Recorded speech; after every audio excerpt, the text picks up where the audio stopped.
Yep. So Nice Trick's twin stick action arcade game where you get to select different characters from different archetypes, and you can upgrade them kind of like with a little bit of like an RPG feel. So each character has a different attack, defense, overclock, and area attack that you can upgrade throughout the game as you unlock more gold. Then from there you can go to the armory and like select a lot more weapons. So we have a whole bunch of different weapons, some goofy, some regular. You can attack players with a fish if you want, or a sword, a battle axe, whatever you'd like to do.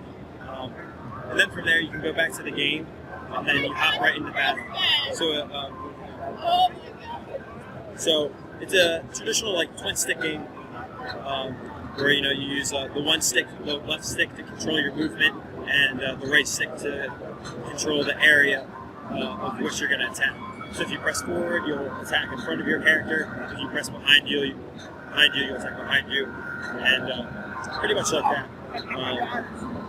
So how the game works is like the first few waves are pretty slow. They're very, just like normal kind of enemies that are not very smart, so you can defeat them relatively easily. But as the game ramps on, there's I believe about 10 to 12 different enemy types that come out, and they have different characteristics that you have to literally adapt to how they attack. So these guys right here that you see, they just run at you and start hacking at you if they get in close enough range. But as you play on, you start getting like kamikaze bombers that will like blow up and explode, as well as characters that will like attack you from range. So they can like throw rocks at you, they'll do magic at you, and then once you get to the real later waves, you'll have other enemies that start raising stuff from the ground.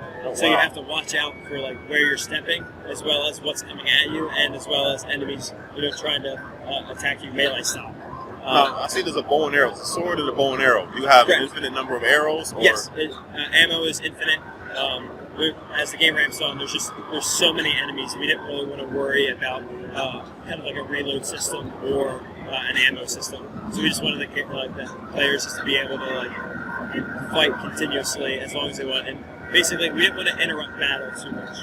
We do, in between each wave, we give the characters a few seconds, or the players a few seconds, so they can relax from the wave. But other than that, we wanted to keep the game fast-paced, so it's like you're always fighting, always moving. I see that the arrow's a little weaker than the sword, which is the trade-off.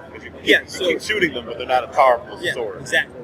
You can upgrade it so it does get more powerful as you continue playing, but it's all with strategy. So right now, the melee weapon definitely looks to be the more overpowered weapon at the moment, but in reality, it's just you don't really need the jab bow yet. Once you start getting to the ranged enemies, some of them have a very wide cone of damage that they do. So what you want to do is like stay back and kind of pick them off. That way you don't get into their trap. What are the two yellow circle portions around the character? Right, so that's your overclock meter, which is like your special abilities meter. Okay. And once they meet together, your character will start glowing yellow. And once you start glowing yellow, that means that your overclock ability is ready. What you do is, in this game, it's X. Right. So in the PC version that we're doing, you press X. And what that does, it makes your character go into overclocked mode. And essentially what that does is, for Dozer here that's playing, he goes kind of like into like a Hulk type status, where he kind of like starts just kind of like running around like a bulldozer and just like running people right over and annihilating anyone in his path. He's completely invincible for that period of time, but it only lasts roughly about maybe 5 to 10 seconds, depending on how much you have out for. But each character has different abilities. So one character we have a giant beam of light goes around him and sucks in all enemies around him, killing them.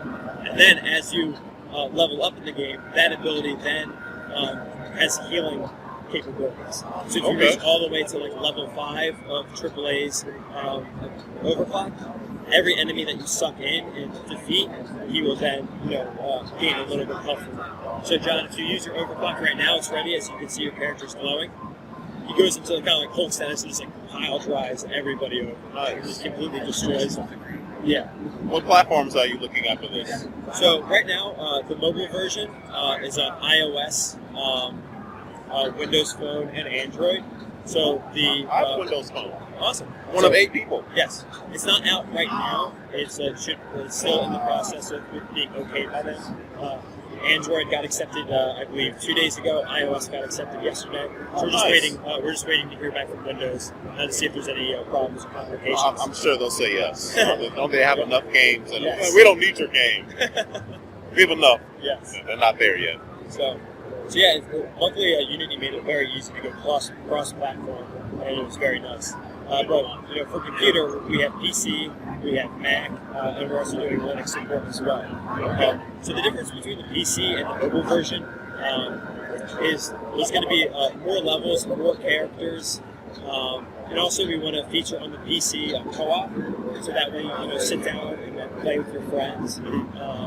So that way it's a little bit more, of a social game. Not social as in Facebook, more social as you interacting with the person sitting next to you. Kind of getting that couch feel again. Couch co-op. Yeah, exactly. It's couch co-op. So it's like fun.